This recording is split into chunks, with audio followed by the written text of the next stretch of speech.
A Coreia do Sul é um país onde tradições milenares convivem com inovações futuristas, e algumas curiosidades simplesmente não existem em nenhum outro lugar do mundo. Neste vídeo, você vai descobrir 20 coisas surpreendentes que só acontecem por lá.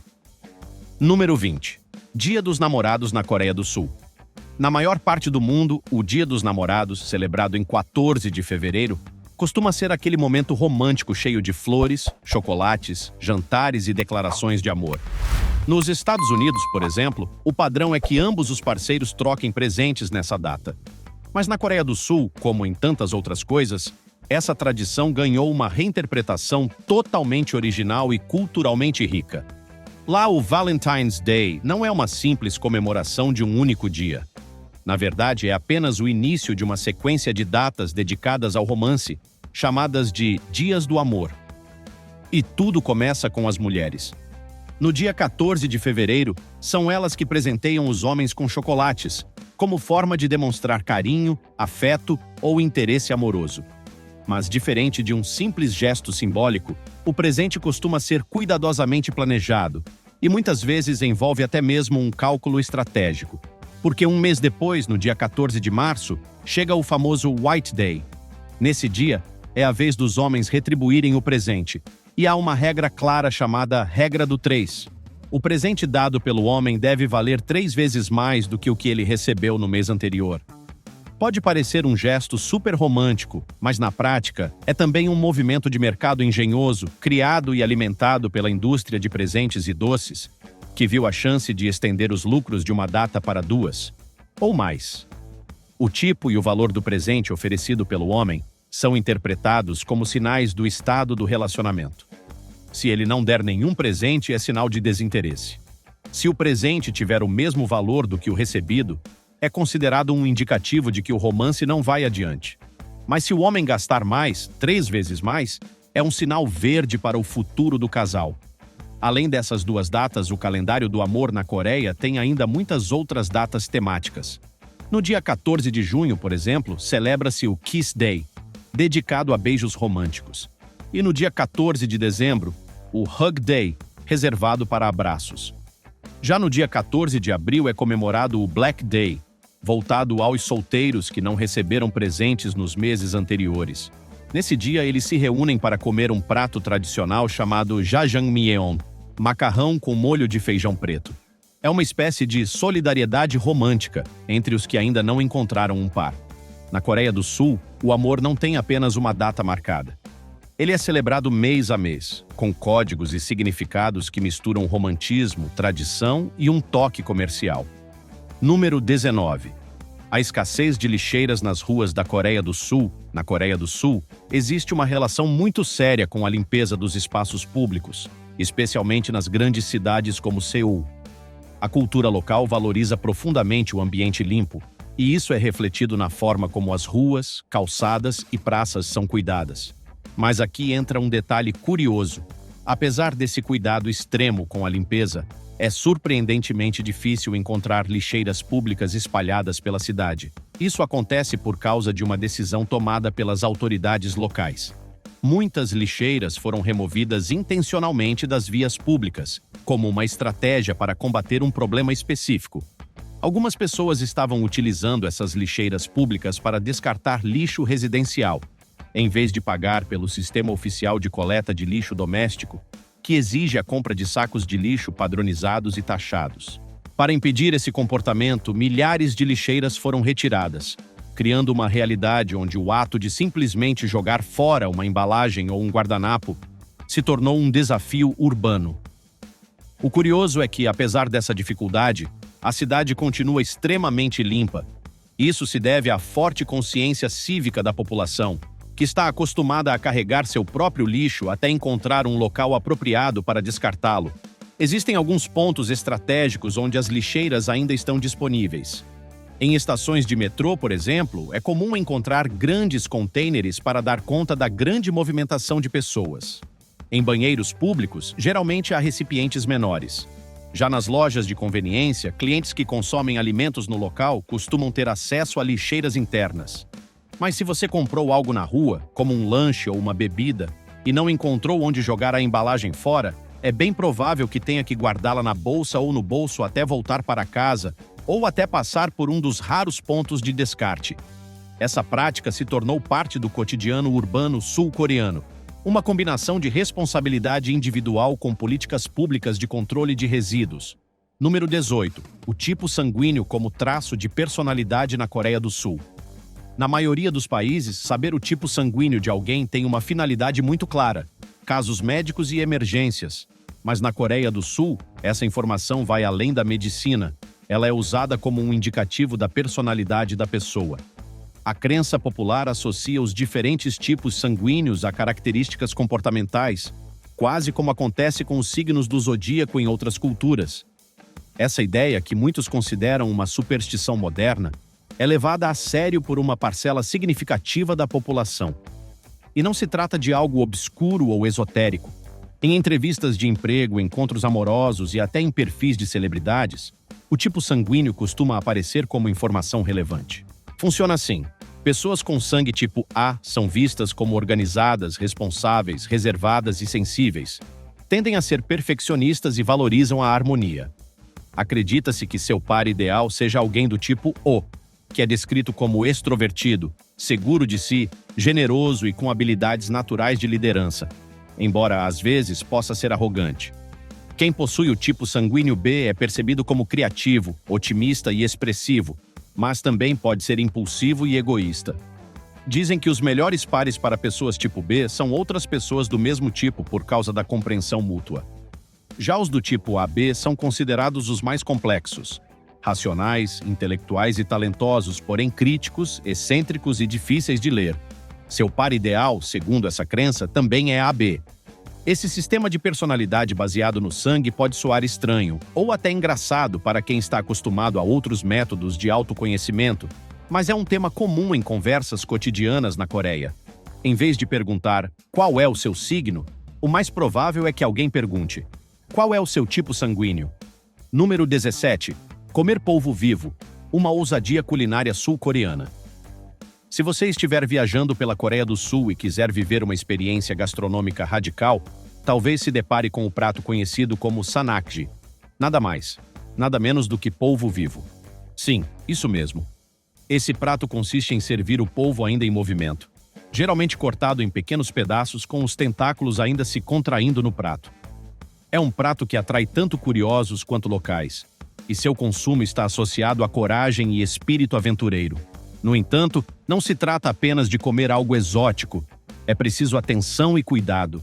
As ventosas dos tentáculos continuam funcionando mesmo após o corte, e isso pode representar um risco real se o pedaço for engolido sem mastigação adequada.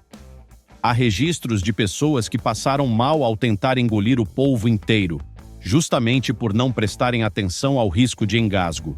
Por isso, recomenda-se mastigar vigorosamente e em pequenos pedaços. Para tornar a experiência um pouco mais segura, alguns restaurantes servem o polvo com os tentáculos já limpos e sem a mucosidade, cortados em pedaços ainda menores. Isso reduz as chances de acidentes e permite que a textura e o sabor sejam aproveitados com mais tranquilidade. Mesmo assim, não há como negar que se trata de uma das experiências culinárias mais ousadas do mundo. O prato divide opiniões. Alguns veem como uma tradição respeitável da cultura coreana. Outros como uma prática cruel. Independentemente do lado em que você esteja, o sanakji é uma amostra vívida de como a Coreia do Sul preserva práticas alimentares únicas e provocativas. Número 16. A cultura do soju. Muito além de uma bebida. O soju é, sem dúvidas, a bebida alcoólica mais icônica da Coreia do Sul. Com um teor alcoólico que varia entre 15% e 20%, ele é considerado o destilado nacional e está presente em quase todos os encontros sociais, jantares entre amigos, reuniões de família e até em eventos corporativos. Originalmente produzido a partir de arroz, o soju hoje pode ser feito com uma variedade de ingredientes, como batata doce, cevada e até tapioca. Isso graças a mudanças que ocorreram durante o período da Guerra da Coreia, na década de 1950, quando o uso de arroz na produção de bebidas alcoólicas foi temporariamente proibido por causa da escassez alimentar. Mas beber soju não é só uma questão de matar a sede ou celebrar. Existe toda uma etiqueta envolvida. Quando alguém lhe serve um copo, o costume é segurá-lo com as duas mãos em sinal de respeito. É deselegante servir a si mesmo. É sempre alguém do grupo que deve preencher seu copo. E atenção, nunca o deixe completamente vazio, pois isso é um sinal de que você deseja mais. Manter um restinho mostra que você está satisfeito. Outro detalhe curioso: ao brindar, é comum desviar o olhar como gesto de modéstia e humildade, especialmente em grupos onde há hierarquia, como ambientes de trabalho.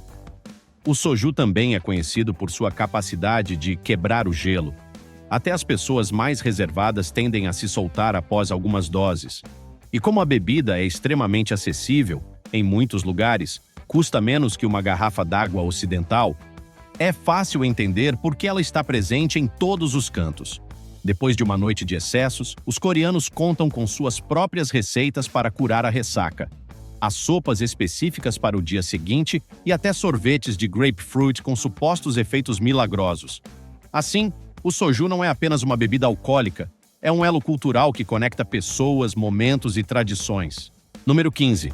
O amor da Coreia por batata doce e por snacks doces.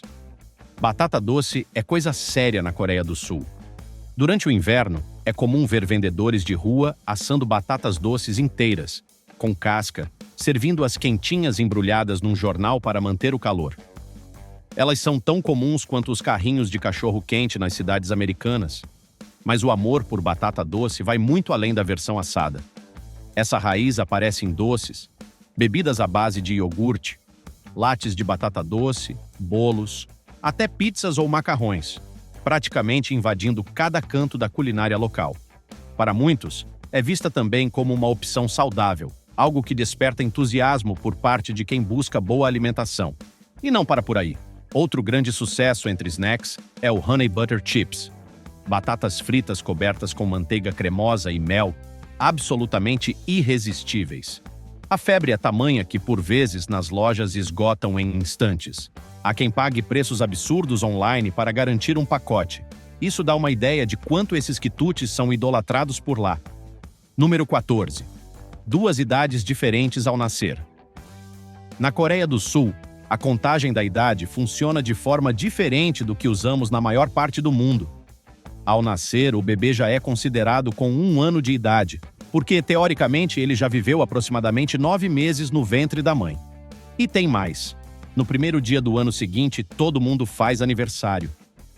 Ou seja, se uma criança nasce em dezembro, ao chegar o dia 1º de janeiro, ela já tem 2 anos de idade. Isso cria um efeito meio de viagem no tempo. Para calcular a idade coreana, a fórmula é simples. Subtrair o ano de nascimento do ano atual e somar 1. Confuso? Talvez. Por isso, se você estiver por lá e alguém perguntar sua idade, você pode simplesmente dar seu ano de nascimento, evitando que a cabeça gire em círculos. É uma curiosidade cultural que adiciona uma camada única à experiência de estar na Coreia. Número 13. Jjimjilbangs. Se você já pensou em um spa com clima tradicional, as saunas da Coreia estão por outro nível, os famosos Jjimjilbang. Eles não se comparam aos saunas suecas ou spas ocidentais. Funcionam como casas de banho públicas, hotéis de relaxamento e centros sociais, tudo ao mesmo tempo. Lá você encontra piscinas de água quente e fria, saunas, massagens e um ambiente perfeito para relaxar.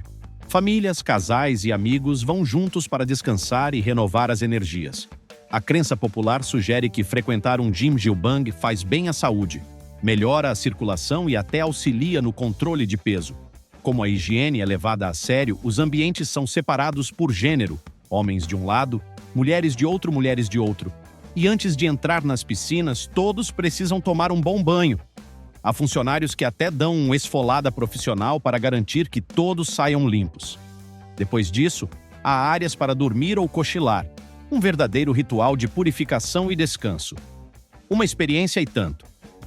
Número 12. Uniformes escolares na Coreia do Sul. Os uniformes escolares lá têm uma história que vai longe, desde antes dos anos 1900. Originalmente eram baseados no hanbok tradicional. Com o passar do tempo, especialmente no século passado, foram incorporando um estilo mais ocidental. Hoje em dia, os estudantes muitas vezes vestem blazers, gravatas e aquele visual clássico de colégio europeu ou americano. E é mais do que um uniforme, virou estilo. Muitos adolescentes praticamente vivem com seus uniformes. Mesmo variando um pouco conforme a estação do ano, eles orgulhosamente ostentam as roupas escolares no dia a dia. Esse fenômeno não é só bobo. Influências de astros do K-pop e de atores de TV tornaram o uniforme um ícone da moda juvenil. Então, da próxima vez que você ver um jovem coreano de uniforme, saiba que não é só uma regra da escola. Para ele, é uma declaração de estilo. Número 11. Táxis com código de cores. Quer pegar um táxi na Coreia do Sul? Pode ser que você tenha que escolher baseado na cor do carro. Os táxis brancos ou cinza fazem o básico bem feito. Motoristas qualificados, mas talvez sem tanta experiência. Para quem quer um trajeto mais sofisticado, com motorista experiente e conforto extra, a escolha certa costuma ser o táxi preto. Esses táxis escuros geralmente vêm com toque de classe. Motoristas cheios de estrada, conhecimento do terreno e um passeio mais tranquilo e sofisticado. Se você busca praticidade e conforto, o preto é o caminho. Número 10. Banheiros públicos brilhantes. Banheiros públicos na Coreia do Sul não são só limpos, são quase futuristas. Há toaletes espalhados por diversos cantos que mais parecem saídos de um filme de ficção científica com funcionalidades sofisticadas. Banheiros com bidê embutido, assento aquecido, lavagem anal delicada, desodorização automática, detalhes pensados para tornar a experiência o mais confortável possível. Mesmo os modelos mais simples oferecem surpresas. Sistemas de lavagem, múltiplas opções de descarga dependendo do que você esteja fazendo, bancos aquecidos, opções de jato e pulsação. É tanta tecnologia que, se você não tiver tempo, perde boa parte da experiência. Honestamente, depois de usar um banheiro público coreano high-tech, dá vontade de repensar todos os nossos banheiros tradicionais. Número 9. Escola à noite. Ou quase isso, a rotina dos estudantes do ensino médio na Coreia do Sul beira o extremo. Alguns passam até 16 horas por dia envolvidos com escola, estudos e atividades extras. Isso te incomoda? Espere, a média de sono entre alunos do segundo e terceiro anos costuma girar entre 4,9 e 5 horas e meia por noite. O dia normal de aula vai das 8 da manhã até por volta das 16h30 da tarde. Mas aí começam as atividades extras, sessões de estudo, aulas de música, reforço, tudo para aproveitar ao máximo cada segundo do dia. É um ambiente educacional altamente competitivo, cheio de pressão por desempenho. Então, se você imagina estudantes coreanos folgando à tarde, esquece. Eles estão num corre sem fim, com pouco tempo para respirar. Um verdadeiro maratona acadêmica. Número 8. Roupas de ano novo do tipo tradicional. A Coreia do Sul também celebra o Ano Novo Lunar, com tradições que misturam o antigo e o moderno. Uma delas, vestir um hanbok novinho em folha, tradicional roupa composta de 2 peças, feita de algodão ou seda e adornada com bordados elaborados. Antigamente, era normal que famílias inteiras se preparassem para o Ano Novo com seus hanboks, para celebrar a data com elegância e respeito à tradição. Mas com o passar dos anos, esse costume foi perdendo força. Hoje, para manter a tradição viva, alfaiates e artesãos têm investido em versões modernas do hanbok, um reflexo de como a moda e os costumes se adaptam às mudanças sociais e culturais. É uma mudança que revela bem como valores antigos e contemporâneos convivem lado a lado na Coreia do Sul. Número 7. Comer carne de cachorro. Esse talvez seja um dos temas mais polêmicos fora da Coreia. Durante séculos, comer carne de cachorro foi parte da tradição sul-coreana. No entanto, os tempos mudaram. E com eles, os hábitos também. Pesquisas recentes mostram que a maioria das pessoas nunca provou carne de cachorro. Não é nem surpresa, considerando a influência da cultura ocidental e o crescente movimento por direitos dos animais. O resultado? Uma mudança significativa na mentalidade coletiva. Mais de 60% da população apoia a proibição desse tipo de consumo. Aos poucos, o que antes fazia parte dos costumes comuns está se tornando cada vez mais raro. Um indicativo claro de que tradições antigas podem dar lugar a novos valores. Número 6. Guia básico para um noraebang. Se você curte cantar e se divertir, vai adorar o que os sul-coreanos chamam de noraebang, as famosas salas de karaokê espalhadas por todo o país. O legal é que você não precisa reservar com antecedência. Muitas vezes dá para entrar e começar a cantar na hora que der vontade, especialmente se o álcool bater um pouco. Os estilos variam bastante. Há norebangues humildes, descontraídos, e outros bem chiques com decoração elegante e até sorvete de cortesia. Os preços também mudam conforme o horário. Cantar à tarde costuma custar menos, de noite pode sair um pouco mais caro. O cardápio musical mistura canções coreanas e inglesas, dando destaque a clássicos dos anos 70, 80, 90 e 2000. Mas o segredo mesmo para curtir um norebang é a vibe, entusiasmo, empolgação e revezar no microfone. Templeiros de Mickey, não vale dominar o palco sozinho. Número 5. Churrasco coreano na mesa. O famoso churrasco coreano, conhecido por muitos como Korean BBQ, vai muito além de grelhar carne na mesa. É uma experiência social, sensorial e gastronômica completa. Ao sentar-se à mesa, você encontra uma grelha embutida no centro, onde cada pessoa participa ativamente do preparo dos alimentos. É um ritual coletivo. Todos viram cozinheiros, assadores, provadores. As carnes servidas geralmente são marinadas em molhos deliciosos, como o tradicional molho de soja misturado com alho, gergelim e açúcar. À medida que a carne começa a chiar sobre o fogo, os aromas invadem o ambiente e abrem o apetite de todos. A cada fatia grelhada, há uma nova possibilidade. Você pode simplesmente comer direto ou participar do ritual do Sam, que consiste em envolver a carne com vegetais, como alface, folhas de perila ou gergelim, adicionando arroz, alho cru, pimenta e, claro, o famoso samjang, uma mistura picante de pasta de soja e pasta de pimenta vermelha. O churrasco coreano não está completo sem os acompanhamentos típicos: kimchi, cogumelos, brotos, vegetais fermentados, arroz e até pratos frios. E claro, sempre tem uma garrafa de soju na mesa para brindar e completar a experiência. Mais do que uma refeição, o Korean BBQ é um momento de encontro, conversa e descontração. Uma forma de criar laços e saborear cada pedaço, literalmente, em boa companhia. Número 4. Presentes úteis em festas de housewarming. Na Coreia do Sul, quando alguém se muda para uma casa nova e convida amigos e familiares para uma festa de boas-vindas, o famoso housewarming, existe uma tradição bastante diferente da ocidental. Em vez de levar vinhos caros, flores sofisticadas ou objetos decorativos, os convidados preferem dar produtos de limpeza.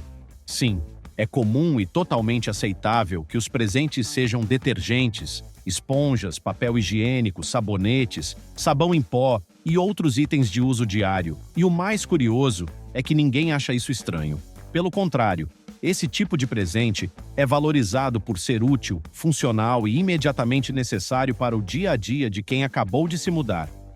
Essa prática é quase como um mutirão informal entre amigos e parentes para garantir que a nova residência já comece equipada e funcional. É um gesto de cuidado e apoio, quase como dizer: aqui está nossa contribuição para o seu novo lar.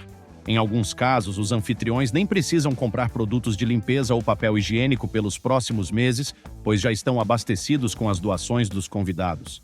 Então, se algum dia você for convidado para uma festa de mudança na Coreia do Sul, não se preocupe em comprar algo caro ou simbólico. Uma boa caixa de sabão em pó ou um pacote caprichado de papel higiênico será muito bem recebido.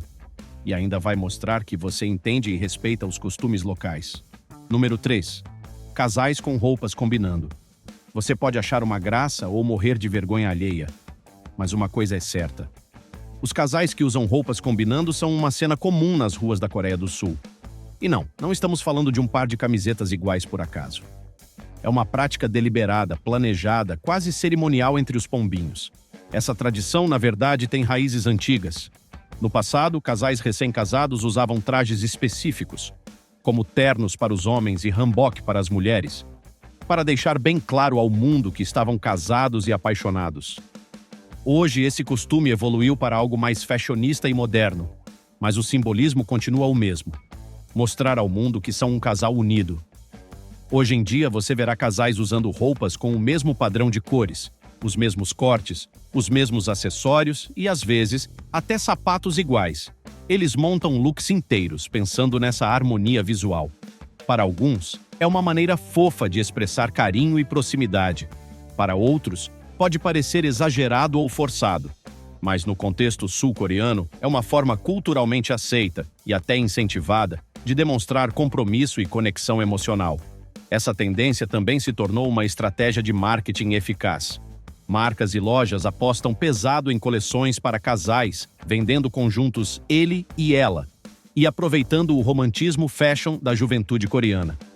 Afinal, num país onde a aparência e a apresentação têm tanto peso social, mostrar ao mundo que vocês combinam de verdade vai além do visual. É quase uma declaração pública de sintonia. Número 2. Coreografias e flash mobs inesperados. Se você acha que as coreografias em público já saíram de moda no resto do mundo, pense de novo. Pelo menos na Coreia do Sul. Lá, os flash mobs e as danças sincronizadas continuam firmes e fortes, como parte de um fenômeno cultural que vai além da diversão. É comum estar simplesmente esperando o metrô, passeando por uma praça ou fazendo compras num shopping e, do nada, ser surpreendido por um grupo de pessoas que começa a dançar em perfeita sincronia. E não estamos falando apenas de dançarinos profissionais. Pessoas comuns, jovens estudantes, grupos de amigos e até famílias participam desses momentos espontâneos de performance coletiva. A cultura coreana valoriza profundamente a expressão artística em grupo, e isso se reflete nesses eventos inusitados. Número 1. A paixão pela cirurgia plástica. A Coreia do Sul é um dos países mais obcecados por estética no planeta, e a cirurgia plástica não é apenas comum por lá, é quase institucionalizada. Em grandes cidades como Seul e Busan, é possível ver outdoors, painéis de LED e anúncios de metrô promovendo clínicas especializadas com antes e depois impressionantes. Não é exagero dizer que a cirurgia plástica virou parte do cotidiano urbano e da identidade moderna do país. Um dos padrões de beleza mais almejados atualmente é o rosto em formato de coração. Para alcançar essa aparência específica e delicada, são realizados procedimentos cirúrgicos altamente complexos. Eles envolvem, por exemplo, a quebra dos ossos da mandíbula em 3 partes, com a remoção do segmento central e a recomposição dos 2 lados restantes. O objetivo é criar um queixo mais pontudo e suave, harmonizando com o restante do rosto. Após a cirurgia, os pacientes geralmente passam por um período de recuperação rigoroso, onde alimentos sólidos estão completamente proibidos. A dieta é baseada em líquidos, sopas e mingaus, tudo em nome da beleza idealizada. E aí, qual dessas curiosidades da Coreia do Sul mais te surpreendeu? Conta pra gente aqui nos comentários. Se tiver gostado do vídeo, deixe seu like, comente abaixo o que achou e inscreva-se em nosso canal para acompanhar todas as novidades. Te encontro em um desses vídeos que estão aparecendo agora na sua tela. Cuidem-se, pessoal!